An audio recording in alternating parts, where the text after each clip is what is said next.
ಇವತ್ತು ಒಂದೇ ದಿವಸಕ್ಕೆ ಸ್ಟಾಕ್ ಮಾರ್ಕೆಟ್ ಸುಮಾರು 3.5% ಮೇಲೋಗಿದೆ. ಎಷ್ಟೋ ಸ್ಟಾಕ್ಸ್ಗಳು 10%ಗಿನ ಜಾಸ್ತಿ ಮೇಲೋಗಿದೆ. ಲಾರ್ಜ್ ಕ್ಯಾಪ್ ಅಂತ ಕರೆಸ್ಕೊಳ್ಳೋ L&Tನೇ 7% ಮೇಲೋಗಿದೆ. ಇಂಡಿಗೋ 9% ಮೇಲೋಗಿದೆ. ಇದು ಎಲ್ಲದಕ್ಕೂ ಕಾರಣ ಟ್ರಂಪ್ ಮಾಡಿರೋ ಒಂದೇ ಒಂದು ಟ್ವೀಟ್.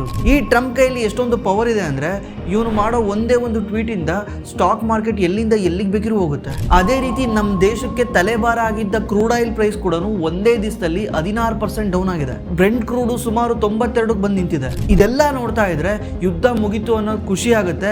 ಮಾರ್ಕೆಟ್ ಸೆಲೆಬ್ರೇಟ್ ಮಾಡ್ತಾ ಇದೆ. ಈ ಯುದ್ಧ ಮುಗಿತೋ ಇಲ್ವೋ ಅಂತ ಅರ್ಥ ಮಾಡ್ಕೊಳಕ್ಕೂ ಮುಂಚೆ ಈ ಯುದ್ಧ ಯಾಕಾಯ್ತು ಅಂತ ಅರ್ಥ ಮಾಡ್ಕೊಳೋದು ತುಂಬಾ ಮುಖ್ಯ. ಅವಾಗ್ಲೇ ನಮಗೆ ಗೊತ್ತಾಗುತ್ತೆ ಈ ಯುದ್ಧ ಮುಗಿತಾ ಇಲ್ವಾ ಅಂತ. ಹಾಗಿದ್ರೆ ಈ ಯುದ್ಧ ನಿಜವಾಗ್ಲೂ ಮುಗಿತಾ ಇದೆಯಾ ಅಥವಾ ಟ್ರಂಪ್ ಏನಾದ್ರೂ ಇದು ಹೊಸ ಗಿಮಿಕ್?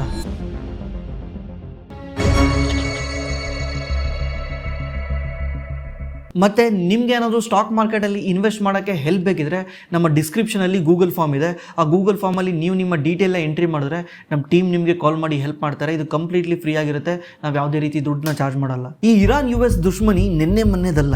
ಇದು ಸ್ಟಾರ್ಟ್ ಆಗಿದ್ದು 1953ರಲ್ಲಿ. 1953ರಲ್ಲಿ ಮೊಹಮ್ಮದ್ ಮೊಜಾದೆಕ್ ಅನ್ನೋ ಒಬ್ಬ ಪ್ರೈಮ್ ಮಿನಿಸ್ಟರ್ನ ಜನ ಓಟ್ ಹಾಕಿ ಆರಿಸ್ತಾರೆ. ಈ ಪ್ರೈಮ್ ಮಿನಿಸ್ಟರ್ ಏನ್ ಮಾಡ್ತಾನೆ, ಆ ಟೈಮಲ್ಲಿ ಒಂದು ಡಿಸಿಷನ್ ಅಂತ ಅಂತಾನೆ. ಇದಕ್ಕಿಂತ ಮುಂಚೆ ಇರಾನ್ ಅಲ್ಲಿ ಆಯಿಲ್ ಎಕ್ಸ್ಟ್ರಾಕ್ಟ್ ಮಾಡ್ತಿದ್ದು ಬ್ರಿಟಿಷ್ ಮತ್ತೆ ಯುರೋಪ್ ಕಂಪ್ನಿಗಳು. ಇವೇನ್ ಮಾಡ್ತಾ ಇದ್ವು, ಇರಾನ್ ನಿಂದ ಆಯಿಲ್ ನ ಎಕ್ಸ್ಟ್ರಾಕ್ಟ್ ಮಾಡಿ ಬೇರೆ ದೇಶಗಳಿಗೆ ಸೆಲ್ ಮಾಡ್ತಾ ಇದ್ರು. ಅಲ್ಲಿ ಕೆಲಸ ಮಾಡ್ತಿದ್ದು ಇರಾನ್ ಜನ, ಜಾಗ ಇರಾನ್ದು, ಆಯಿಲ್ ಇರಾನ್ದು, ಬಟ್ ಪ್ರಾಫಿಟ್ ಮಾತ್ರ ಈ ಬ್ರಿಟಿಷ್ ಕಂಪ್ನಿಗಳು ತಗೊಂಡೋಗ್ತಾ ಇದ್ವು. ಅದಕ್ಕೆ ಈ ಪ್ರೈಮ್ ಮಿನಿಸ್ಟರ್ ಮೊಹಮ್ಮದ್ ಏನ್ ಮಾಡ್ತಾನೆ, ಈ ಎಂಟೈರ್ ಆಯಿಲ್ ಪ್ಲಾಂಟ್ ಏನಿರ್ತವೆ ಅದನ್ನ ನ್ಯಾಷನಲೈಸ್ ಮಾಡ್ಬಿಡ್ತಾನೆ. ನ್ಯಾಷನಲೈಸ್ ಅಂದ್ರೆ ಇವಾಗ ಇದನ್ನ ಗೌರ್ಮೆಂಟ್ ಕಂಟ್ರೋಲ್ ಮಾಡುತ್ತೆ. ಇನ್ಮೇಲೆ ಈ ಎಲ್ಲಾ ಪ್ರಾಫಿಟ್ ಇರಾನ್ ಜನಗಳಿಗೆ ಸೇರ್ಬೇಕು ಅಂತ ಅನೌನ್ಸ್ ಮಾಡ್ಬಿಡ್ತಾನೆ. ಈ ತರ ಅನೌನ್ಸ್ ಮಾಡಿದ ತಕ್ಷಣ ಬ್ರಿಟಿಷ್ ಕಂಪ್ನಿಗಳು, ಯುರೋಪಿಯನ್ ಕಂಪ್ನಿಗಳೆಲ್ಲ ಫುಲ್ ಎದುರ್ಕೊಂಡ್ಬಿಡ್ತವೆ. ಏನ್ ಮಾಡ್ಬೇಕು ಗೊತ್ತಾಗಲ್ಲ. ಆ ಟೈಮಲ್ಲೇ ಫಸ್ಟ್ ಟೈಮ್ ಅಮೆರಿಕ ಇರಾನ್ ಮಧ್ಯ ಮೂಗ್ ತೂರಿಸುತ್ತೆ. ಮೂಗ್ ತೂರಿಸಿ ಜನಗಳು ಎಲೆಕ್ಟ್ ಮಾಡಿದ್ದ ಒಬ್ಬ ಪ್ರೈಮ್ ಮಿನಿಸ್ಟರ್ನ ಸಿಲ್ಲಿ ರೀಸನ್ ಕೊಟ್ಟು ಅವನನ್ನು ಜೈಲ್ಗೆ ಹಾಕ್ತಾರೆ.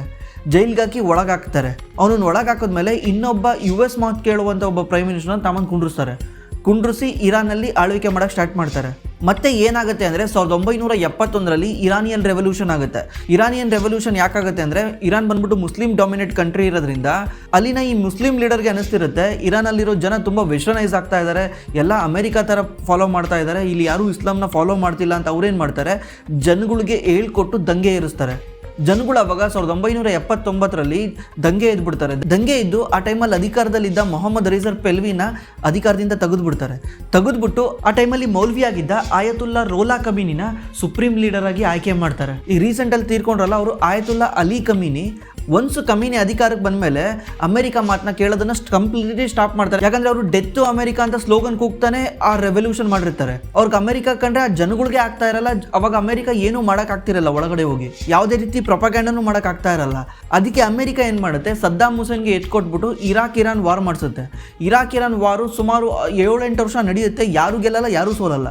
ಅಲ್ಲಿಂದ ಅಮೆರಿಕ ಮತ್ತೆ ಇರಾನ್ ಜೊತೆ ಫೈಟಿಂಗ್ ನಡೀತಾನೆ ಇದೆ. ಯಾಕಂದ್ರೆ ಇರಾನ್ ಅವಾಗ ಹೇಳ್ತಿರುತ್ತೆ, ನನ್ನ ಆಯಿಲ್ನ ಡಾಲರಲ್ಲಿ ಸೆಲ್ ಮಾಡಲ್ಲ, ನನಗೆ ಇಷ್ಟ ಬಂದಿದ್ದ ಕರೆನ್ಸಿನಲ್ಲಿ ಸೆಲ್ ಮಾಡ್ತೀನಿ, ಯೂರೋದಲ್ಲಿ ಸೆಲ್ ಮಾಡ್ತೀನಿ, ಇನ್ನೊಂದು ರೂಬೆಲಲ್ಲಿ ಸೆಲ್ ಮಾಡ್ತೀನಿ ಅಂತ ಹೇಳ್ತಾ ಇರುತ್ತೆ. ರೀಸೆಂಟ್ಲಿ ನೀವು ನೋಡಿರ್ಬೋದು ಇರಾನ್ ಈಗಲೂ ಕೂಡ ಆಯಿಲ್ನ ಚೈನೀಸ್ ಯುವಾನಲ್ಲಿ ಸೆಲ್ ಮಾಡುತ್ತೆ.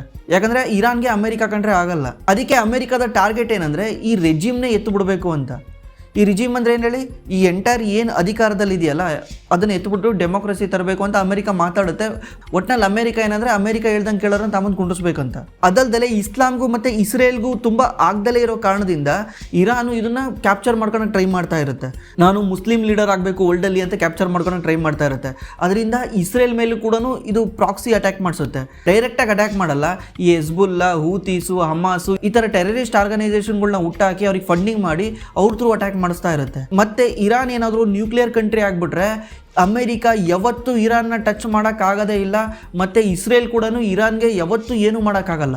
ಇರಾನ್ ಓಪನ್ ಆಗಿ ಹೇಳುತ್ತೆ ಇಸ್ರೇಲ್ ಅನ್ನೋ ಒಂದು ಪ್ರದೇಶ ಇರಲೇಬಾರ್ದು, ಅದು ಜಗತ್ತಿನಲ್ಲಿ ಇರಲೇಬಾರ್ದು ಅಂತ ಇರಾನ್ ಹೇಳುತ್ತೆ. ಹಂಗಿದ್ಮೇಲೆ ಅವ್ರ ಕೈಲಿ ನ್ಯೂಕ್ಲಿಯರ್ ಪವರ್ ಸಿಕ್ಕರೆ ಯಾವುದೇ ಕಾರಣಕ್ಕೂ ಅವರು ಇಸ್ರೇಲ್ನ ಇರಕ್ಕೆ ಬಿಡಲ್ಲ. ಅದಕ್ಕೆ ಇಸ್ರೇಲ್ ಅಮೆರಿಕ ಸೇರಿಕೊಂಡು ಅವಾಗವಾಗ ಅಲ್ಲಿ ನ್ಯೂಕ್ಲಿಯರ್ ವೆಪನ್ಗೋಸ್ಕರ ಫೈಟ್ ಮಾಡ್ತಾನೆ ಇರ್ತಾರೆ. ಅಲ್ಲಿ ನ್ಯೂಕ್ಲಿಯರ್ ವೆಪನ್ ಮಾಡೋಕ್ಕೆ ಹೋದರೆ ತಡಿತಾ ಇರ್ತಾರೆ. ಇದೇ ರೀತಿ ನಡ್ಕೊಂತ ಹೋಗ್ತಾ ಇರುತ್ತೆ. ತುಂಬಾ ಅಗ್ರಿಮೆಂಟ್ಗಳು ಆಗ್ತವೆ, ಯಾವುದು ಕೂಡ ಇದಾಗಲ್ಲ. ಟ್ರಂಪ್ ಬಂದ್ಮೇಲೆ ಇದನ್ನ ಎಕ್ಸ್ಟ್ರೀಮ್ ಮಾಡ್ತಾನೆ. ಟ್ರಂಪ್ಗೆ ಹಳೆ ಅಗ್ರಿಮೆಂಟ್ಗಳು ಯಾವುದು ಇಷ್ಟ ಆಗಲ್ಲ. ಟ್ರಂಪ್ ಬಂದ್ಬಿಟ್ಟು ಡೈರೆಕ್ಟ್ಲಿ ಇರಾನ್ ಇರಲೇಬಾರ್ದು ಅಂತ ಟ್ರಂಪ್ ಫೈಟ್ ಮಾಡಕ್ಕೆ ಹೋಗ್ತಾನೆ. ಟ್ರಂಪ್ ಬಂದ್ಬಿಟ್ಟು ನಾನು ಈ ರೆಜಿಮ್ ಚೇಂಜ್ ಮಾಡ್ತೀನಿ ಅಂತ ಅನೌನ್ಸ್ ಮಾಡಿ ಇರಾನ್ ಮೇಲೆ ಅಟ್ಯಾಕ್ ಮಾಡ್ತಾರೆ. ಅದೇ ರೀತಿ ಟ್ರೈ ಮಾಡ್ತಾರೆ. ಆಯತುಲ್ಲಾ ಅಲಿ ಖಮೇನಿ ಮತ್ತು ಅವ್ರ ಸಂಬಂಧಿಕರು ಟೋಟಲ್ 40-50 ಜನ ಒಂದೇ ದಿವಸ ಸತ್ತೋಗ್ತಾರೆ. ಒಂದೇ ದಿವಸ ಎಲ್ಲರೂ ಪ್ರಾಣ ಕಳ್ಕೊತಾರೆ. ಇದರಿಂದ ಟ್ರಂಪಿಗೆ ಅನ್ಸುತ್ತೆ ಮುಗೀತು, ಯುದ್ಧ ಮುಗಿದೋಯ್ತು ಅಂತ. ಬಟ್ ಅಲ್ಲಿರೋ ಬೇರೆ ಬೇರೆ ಕಮಾಂಡರ್ಸ್ ಎಲ್ಲನೂ ಅಮೆರಿಕ ಮೇಲೆ ವಾಪಸ್ ಅಟ್ಯಾಕ್ ಮಾಡ್ತಾರೆ. ನಿಮಗೆಲ್ಲ ಗೊತ್ತೇ ಇದೆ, ಅದು ಹೋಗಿ ದುಬೈ ಮೇಲೆ ಅಟ್ಯಾಕ್ ಮಾಡ್ತಾರೆ, ಬೇರೆ ಬೇರೆ ಗಲ್ಫ್ ಕಂಟ್ರಿ ಮೇಲೆಲ್ಲ ಅಟ್ಯಾಕ್ ಮಾಡ್ತಾರೆ. ಇದು ಇದೇ ರೀತಿ ನಡ್ಕೊಂಡು ಹೋಗ್ತಾ ಇರುತ್ತೆ. ಇವತ್ತಿದು ಎಲ್ಲಿಗೆ ಬಂದು ನಿಂತಿದೆ ಅಂದರೆ ನೋಡಿ, ನಿಮ್ಗೆ ಆಲ್ರೆಡಿ ಈ ವಿಷಯ ಗೊತ್ತಿರುತ್ತೆ. ಆಲ್ರೆಡಿ ಸೀಸ್ ಫೈರ್ ಅನೌನ್ಸ್ ಆಗಿದೆ. 2 ವಾರ ಗಡುವು ಕೊಟ್ಟಿದ್ದಾರೆ. ಸೀಸ್ ಫೈರ್ ಅಂದರೆ ಈ ಫೈರಿಂಗ್ ಮಾಡ್ತಿರ್ತಾರಲ್ಲ, ಅದನ್ನ ಸೀಸ್ ಮಾಡಿ ಅಂತ, ಕಮ್ಮಿ ಮಾಡಿ ಅಂತ, ಸ್ಟಾಪ್ ಮಾಡಿ ಅಂತ. 2 ವಾರ ಯಾವುದೇ ರೀತಿ ಫೈಟಿಂಗ್ ಮಾಡಬಾರ್ದು ಅಂತ ಇವಾಗ ಇಬ್ರು ಒಪ್ಕೊಂಡಿದ್ದಾರೆ. ಇರಾನ್ ಒಪ್ಕೊಂಡಿದೆ, US ಒಪ್ಕೊಂಡಿದೆ. ಆಕ್ಚುಲಿ ಇರಾನ್ಗಿನ್ನ ಜಾಸ್ತಿ ಅಮೆರಿಕಾಗೆ, ಅದರಲ್ಲೂ ಟ್ರಂಪ್ ಮೇಲೆ ತುಂಬಾ ಪ್ರೆಷರ್ ಇರುತ್ತೆ ಈ ವಾರ್ ನಿಲ್ಸಕ್ಕೆ. ಯಾಕಂದ್ರೆ ಆಯಿಲ್ ಪ್ರೈಸ್ ದಿವಸದಿಂದ ದಿವಸಕ್ಕೆ ಜಾಸ್ತಿ ಆಗ್ತಾ ಇದೆ. ಮತ್ತೆ ಅಮೆರಿಕದಲ್ಲಿ ಗ್ಯಾಸ್ ಪ್ರೈಸ್ ಕೂಡ ಜಾಸ್ತಿ ಆಗ್ತಾ ಇದೆ. ಗ್ಯಾಸ್ ಅಂದ್ರೆ ಅಲ್ಲಿ ಪೆಟ್ರೋಲ್ ಡೀಸೆಲ್ ಗ್ಯಾಸ್ ಅಂತ ಕರೀತಾರೆ. ಮತ್ತೆ ಅಮೆರಿಕದಲ್ಲಿ ಇವಾಗ ಮಿಡ್ ಟರ್ಮ್ ಎಲೆಕ್ಷನ್ ಬರುತ್ತೆ 2026. ಈ ವಾರ ಏನಾದ್ರು ಇನ್ನೊಂದು ತಿಂಗಳು ಕಂಟಿನ್ಯೂ ಆಗಿದ್ರೆ ಟ್ರಂಪ್ ಪಾರ್ಟಿ ಇವಾಗ ಸೋಲ್ತಾ ಇತ್ತು. ಜನ ಆಲ್ರೆಡಿ ಫ್ರಸ್ಟ್ರೇಟ್ ಆಗಿದ್ದಾರೆ ಟ್ರಂಪ್ ಮೇಲೆ. ಇದರಿಂದ ಟ್ರಂಪ್ ಮೇಲೆ ಬ್ಯಾಕ್ ಫೈರ್ ಆಗೋ ಚಾನ್ಸಸ್ ಇತ್ತು. ಯಾಕಂದ್ರೆ ಟ್ರಂಪ್ ಅನ್ಕೊಂಡಿರ್ಲಿಲ್ಲ ಈ ವಾರ್ ಇಷ್ಟು ಜಾಸ್ತಿ ನಡೆಯುತ್ತೆ ಅಂತ. ಅವ್ರೇನ್ ಪ್ಲಾನ್ ಮಾಡಿದ್ರು, ಈ ಆಯತುಲ್ಲಾ ಅಲಿ ಖಮೇನಿನ ಮುಗಿಸ್ಬಿಟ್ರೆ ಎಂಟೈರ್ ಮುಗ್ದೋಗ್ಬಿಟ್ಟು ಇರಾನ್ ನಾವ್ ಹೇಳ್ದಂಗೆ ಕೇಳುತ್ತೆ ಅನ್ಕೊಂಡಿದ್ರು. ಬಟ್ ಇರಾನ್ ಆ ಥರ ಆಗಲಿಲ್ಲ.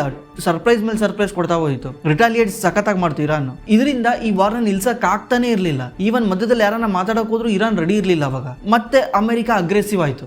ಅಗ್ರೆಸಿವ್ ಆಗಿ ಇರಾನ್ನ ಮೋಸ್ಟ್ ಆಫ್ ದಿ ಪ್ಲಾಂಟ್ಗಳ ಮೇಲೆ ಅಟ್ಯಾಕ್ ಮಾಡಿ ಇರಾನ್ನ ತಣ್ಣಗೆ ಮಾಡ್ತಾ ಬಂತು. ಇವಾಗ ಇರಾನ್ ಮಾತು ಕೇಳ್ತಾ ಇದೆ. ಈ ಟ್ರಂಪ್ ಇರಾನ್ಗೆ 48 ಗಂಟೆ ಗಡುವು ಕೊಟ್ಟಿದ್ದ. ಇದಕ್ಕಿಂತ ಮುಂಚೆ 5 ದಿವಸ ಗಡುವು ಕೊಟ್ಟಿದ್ದ. ಅದು ಸ್ಟಾಪ್ ಮಾಡಿಬಿಟ್ಟು ಈಗ 48 ಗಂಟೆ ಗಡುವು ಕೊಟ್ಟಿದ್ದ. ಈ 48 ಗಂಟೆ ಒಳಗಡೆ ಏನಾದರೂ ಇರಾನ್ ಸ್ಟ್ರೈಟ್ ಆಫ್ ಹಾರ್ಮೋಸ್ ನ ಓಪನ್ ಮಾಡ್ಲಿಲ್ಲದ್ರೆ ಇರಾನ್ ನ ಮೋಸ್ಟ್ ಆಫ್ ದಿ ಇನ್ಫ್ರಾಸ್ಟ್ರಕ್ಚರ್ ಆಗಿರೋ ಪವರ್ ಪ್ಲಾಂಟ್ ಇರ್ಬೋದು ಅಥವಾ ಜನಗಳು ಯೂಸ್ ಮಾಡೋ ಇನ್ಫ್ರಾಸ್ಟ್ರಕ್ಚರ್ ಮೇಲೂ ನಾವು ಅಟ್ಯಾಕ್ ಮಾಡ್ತೀವಿ ಅಂತ ಟ್ರಂಪ್ ಧಮಕಿ ಹಾಕಿದ್ದ. ಇನ್ನೊಂದು 2 ಗಂಟೆ ಟೈಮ್ ಇತ್ತಷ್ಟೇ ಅದಕ್ಕೆ. ಈ 2 ಗಂಟೆ ಟೈಮ್ ಒಳಗನೆ ಪಾಕಿಸ್ತಾನ ಪ್ರೈಮ್ ಮಿನಿಸ್ಟರ್ ಶಹಬಾಜ್ ಶರೀಫು ಟ್ರಂಪ್ಗೆ ಕಾಲ್ ಮಾಡಿ ಇರಾನ್ ನ ಒಪ್ಸಿದೀವಿ ಅಂತ ಹೇಳಿ ಈ ಸೀಸ್ ಫೈರ್ ಗೆ ಅಪ್ರೂವ್ ಮಾಡ್ಕೊಂಡಿದ್ದಾರೆ. ಇವಾಗ ಇರಾನ್ 10 ಕಂಡೀಷನ್ ಹಾಕಿದೆ ಈ ವಾರ್ ನಿಂತ್ಕೊಳಕ್ಕೆ. ಅಲ್ಲಿವರೆಗೂ ಇರಾನ್ ಕೂಡ ಈ ಸೀಸ್ ಫೈರ್ ಗೆ ಒಪ್ಕೊಂಡಿದೆ. ಆಕ್ಚುಲಿ ನಮ್ಗೆಲ್ಲ ಡೌಟ್ ಏನಂದ್ರೆ, ಈ ಟ್ರಂಪ್ ಹೇಳೋದೊಂದು ಮಾಡೋದೊಂದು ಇವನನ್ನು ನಂಬಕ್ಕಾಗಲ್ಲ ಅಂತಾನೆ ಡೌಟ್ ಇರುತ್ತೆ. ಬಟ್ ಇವಾಗ ಇರಾನ್ ನ ಫಾರಿನ್ ಮಿನಿಸ್ಟರ್ ಕೂಡ ಇದನ್ನ ಅಕ್ಸೆಪ್ಟ್ ಮಾಡಿದ್ದಾರೆ, ಒಪ್ಕೊಂಡಿದ್ದಾರೆ. ಅವ್ರು ಹೇಳ್ತಿದ್ದಾರೆ, if attack against Iran are halted, our armed forces will cease operation. Safe passage through the strait of Hormuz will be possible for the 2 weeks. ಅಂದ್ರೆ ಇವರು ಕೂಡ ಒಪ್ಕೊಂತಾ ಇದ್ದಾರೆ, ವಾರ್ ನಿಲ್ಸಕ್ ನಾವು ರೆಡಿ ಇದೀವಿ, ನಮ್ಮ ಮೇಲೆ ಅಟ್ಯಾಕ್ ಮಾಡೋದು ನಿಲ್ಸಿದ್ರೆ ಅಂತ. ಇದರಿಂದ ಮಾರ್ಕೆಟ್ ಸೆಲೆಬ್ರೇಟ್ ಮಾಡ್ತಾ ಇದೆ. ಪ್ರಾಬಬಲಿ 80% ಆಫ್ ದಿ ಚಾನ್ಸ್ ಈ ವಾರ್ ನಿಲ್ಬಹುದು ಅಂತ. ಯಾಕಂದ್ರೆ ನಾನು ಒಂದ್ಸಲ ಅವಾಗಲೇ ಹೇಳಿದ್ದೆ, ಒಂದು 3-4 ದಿವಸದಿಂದ ವಿಡಿಯೋ ಮಾಡಿದಾಗ್ಲೂ ಕೂಡ 5 ದಿವಸ ಯಾವಾಗ ಸ್ಟಾಪ್ ಮಾಡಿದ್ರಲ್ಲ, 5 ದಿವಸ ಸ್ಟಾಪ್ ಆದ್ಮೇಲೆ ಇದು ನಿಂಗೆ ನೆಕ್ಸ್ಟ್ 2 ದಿವಸ, ನೆಕ್ಸ್ಟ್ 3 ದಿವಸ ಅಂತ ಕಂಟಿನ್ಯೂ ಮಾಡ್ಕೊಂಡು ಹೋಗ್ತಾರೆ. ಯಾಕಂದ್ರೆ ಸಡನ್ ಆಗಿ ವಾರ್ ನಿಲ್ಸಿ ಅಂತ ಹೇಳಿದ್ರೆ ಸೋಲು, ಈಗ ಎಲ್ಲರ ಮುಂದೆ ಅವಮಾನ ಆಗುತ್ತೆ. ಈಗೇನಾಗ್ಬಿಡುತ್ತೆ, ಸಡನ್ ಆಗಿ ವಾರ್ ನಿಲ್ಸಿ ಅಂತ ಹೋಗಿ ಅಮೆರಿಕ ಕೇಳ್ಕೊಳಕ್ ಬರಲ್ಲ. ಅದೇ ರೀತಿ ಇರಾನ್ ಬಂದ್ಬಿಟ್ಟು ವಾರ್ ನಿಲ್ಸ್ರಿ ಅಂತ ಅಮೆರಿಕ ಕೇಳ್ಕೊಳಕ್ ಬರಲ್ಲ. ಇಬ್ರಿಗೂ ಯಾರು ಕೇಳ್ಕೊಂಡ್ರು ಕೂಡ ಯಾರೋ ಒಬ್ರು ಸೋತಂಗೆ ಅಂತ. ಅದಕ್ಕೆ ಇವ್ರೇನ್ ತರ ಸಿಚುವೇಶನ್ ಮಾಡ್ತಾರೆ ಅಂದ್ರೆ, ಈಗ ಯಾರನ್ನೋ ಒಬ್ಬರನ್ನ ಮಧ್ಯದಲ್ಲಿ ಬಿಟ್ಟು ಇವರು ವಾರ್ನ ನಿಲ್ಲಿಸ್ತಿದ್ದಾರೆ ಅಂತ ಪೋರ್ಟ್ರೇ ಮಾಡ್ತಾರೆ. ಪೋರ್ಟ್ರೇ ಮಾಡಿ ಇವ್ರು ಹೇಳಿದ್ಕೆ ನಾನು ಕೇಳ್ತಿದ್ದೀನಿ ಅಂತ ಇವ್ನು ಹೇಳ್ತಾನೆ, ಅದೇ ರೀತಿ ಇರಾನು ಇವ್ನು ಹೇಳಿದ್ಕೆ ಕೇಳ್ತಿದ್ದೀನಿ ಅಂತ ಇವ್ರು ಹೇಳ್ತಾರೆ. ಬಟ್ ಇಬ್ಬರಿಗೂ ಕೂಡ ವಾರ್ ನಿಲ್ಲೋದು ತುಂಬಾ ಮುಖ್ಯ ಇರುತ್ತೆ, ಅದರಲ್ಲೂ ಅಮೆರಿಕಾದಲ್ಲಿ. ಬಟ್ ಇಲ್ಲಿ ಇನ್ನೊಂದು ಪ್ರಾಬ್ಲಮ್ ಏನಂದ್ರೆ, ಇಸ್ರೇಲು ಈಗ ಇರಾನ್ ಮೇಲೆ ಅಟ್ಯಾಕ್ ಮಾಡಲ್ಲ ಅಂತ ಹೇಳ್ತಾ ಇದೆ. ಇಲ್ಲಿ ವಾರ್ ಸ್ಟಾಪ್ ಆಗಿರೋದು ಇವಾಗ ಯಾರೆದ್ರಿಗೆ, ಇರಾನ್ ಮತ್ತೆ ಅಮೆರಿಕ ಎದುರಿಗೆ. ಇವಾಗ ಇಸ್ರೇಲ್ ಏನಾದ್ರು ನಾಳೆ ಹೋಗ್ಬಿಟ್ಟು ಹಿಜ್ಬುಲ್ಲಾ, ಹಮಾಸು ಇವ್ರ ಮೇಲೆ ಮತ್ತೆ ಹೋಗಿ ಅಟ್ಯಾಕ್ ಮಾಡಿಬಿಟ್ರೆ ಮತ್ತೆ ವಾರ್ ಸ್ಟಾರ್ಟ್ ಆಗೋ ಚಾನ್ಸಸ್ ಇರುತ್ತೆ, ಮತ್ತೆ ವಾರ್ ಟ್ರಿಗರ್ ಆಗೋ ಚಾನ್ಸಸ್ ಇರುತ್ತೆ. ಬಿಕಾಸ್ ಅವರು ಟೆರರಿಸ್ಟ್ ಆರ್ಗನೈಸೇಷನ್ಗಳು, ಇವು ಕಂಪ್ಲೀಟ್ಲಿ ಯಾರು ಕಂಟ್ರೋಲ್ ಮಾಡಲ್ಲ ಅವ್ರನ್ನ. ಅವ್ರು ಹೆಂಗ್ ಬೇಕಿರೋ ಆಡ್ಬೋದು. ಈ ಥರ ಏನಾದ್ರು ಒಂದು ಇನ್ಸಿಡೆಂಟ್ ನೋಡಿದ್ರು ಕೂಡ ಮತ್ತೆ ಟ್ರಿಗರ್ ಆಗೋ ಚಾನ್ಸಸ್ ಇರುತ್ತೆ. ಬಟ್ ಪ್ರಾಬಬಲಿ ಈ ವಾರ್ ಎಂಡ್ ಆಗೋ ಚಾನ್ಸಸ್ ಕಾಣ್ತಾ ಇದೆ. ಅಷ್ಟಿಲ್ದಲ್ಲೇ ಮಾರ್ಕೆಟ್ ಅಷ್ಟು ಫಾಸ್ಟ್ ಆಗಿ ರಿಯಾಕ್ಟ್ ಮಾಡಲ್ಲ. ಬರೀ ನಮ್ಮ ಇಂಡಿಯನ್ ಮಾರ್ಕೆಟ್ ಅಲ್ಲ, ಗ್ಲೋಬಲ್ ಮಾರ್ಕೆಟ್ ಎಲ್ಲಾನು ಮೇಲೆ ಹೋಗ್ತಾ ಇದೆ. ನಿಕ್ಕಿ 4% ಮೇಲೆ ಹೋಗಿದೆ ಅಂದ್ರೆ ಜಪಾನ್ ಸ್ಟಾಕ್ ಮಾರ್ಕೆಟ್. ಕೋಸ್ಪಿ 6% ಮೇಲೆ ಹೋಗಿದೆ ಅಂದ್ರೆ ಸೌತ್ ಕೊರಿಯಾ ಮಾರ್ಕೆಟ್. ಎಲ್ಲ ಸ್ಟಾಕ್ ಮಾರ್ಕೆಟ್ಗಳು ಕೂಡ ಪಾಸಿಟಿವ್ ಆಗಿ ರಿಯಾಕ್ಟ್ ಮಾಡ್ತಾ ಇದಾವೆ. ಮಾರ್ಕೆಟ್ ಎಕ್ಸ್ಪೆಕ್ಟ್ ಮಾಡ್ತಾ ಇದೆ ವಾರ್ ಮುಗಿಬಹುದು ಅಂತ. ಬಟ್ ಸ್ಟಿಲ್ 100% ಇಲ್ಲ. But straight of Hormuz open ಆಗಿದ್ರೆ ಈ ವಾರ್ ಎಷ್ಟು ದಿವಸ ನಡ್ಕೊಂಡ್ರು ಯಾರಿಗೂ ಪ್ರಾಬ್ಲಮ್ ಇಲ್ಲ. ಸ್ಟ್ರೈಟ್ ಆಫ್ ಹಾರ್ಮೋಸ್ ಇಂದಾನೆ ಪ್ರಾಬ್ಲಮ್ ಆಗಿದ್ದು. ಮತ್ತೆ ಗಲ್ಫ್ ಕಂಟ್ರಿಗಳು ಕೂಡ ಅಮೆರಿಕ ಮೇಲೆ ತುಂಬಾ ಪ್ರೆಷರ್ ಆಗ್ತಾ ಇದಾವೆ ವಾರ್ ನಿಲ್ಸಕ್ಕೆ. ಯಾಕಂದ್ರೆ ಇವಾಗ ಅವ್ರಿಗೆ ಥ್ರೆಟ್, ಅವ್ರದ್ದು ಎಂಟೈರ್ ಇನ್ಕಮ್ ಬರೋದೇ ಆಯಿಲ್ ಇಂದ. ಈಗ ಆಯಿಲ್ಲೇ ಸ್ಟಾಪ್ ಆಗಿ ಹೋಗಿದೆ. ಅದು ಸ್ಟ್ರೈಟ್ ಆಫ್ ಹಾರ್ಮೋಸ್ ಇಂದಾನೆ 90% ಗಲ್ಫ್ ಕಂಟ್ರಿಗಳ ಟ್ರೇಡ್ ಆಗೋದು. ಈಗ ಸ್ಟ್ರೈಟ್ ಆಫ್ ಹಾರ್ಮೋಸ್ ಬ್ಲಾಕ್ ಮಾಡ್ಕೊಂಡು ಕೂತ್ಕೊಂಡ್ರೆ ಇವ್ರು ಹೆಂಗ್ ಜೀವನ ಮಾಡ್ತಾರೆ, ಹೆಂಗೆ ದುಡ್ಡು ಬರುತ್ತೆ, ಇವ್ರಿಗೆ ರೆವಿನ್ಯೂ ಬರುತ್ತೆ. ಅದಕ್ಕೆ ಅವರು ಕೂಡ ಅಮೆರಿಕಾಗೆ ತುಂಬಾ ಪ್ರೆಷರ್ ಮಾಡ್ತಾ ಇದ್ರು. ಇನ್ನು ನೆಕ್ಸ್ಟ್ ಏನೇನು ಹೇಳಿದ್ರು ಒಂದು ಚಿಕ್ಕ ಪುಟ್ಟದ್ ನಡಿಬೋದು ಅಷ್ಟೇನೆ.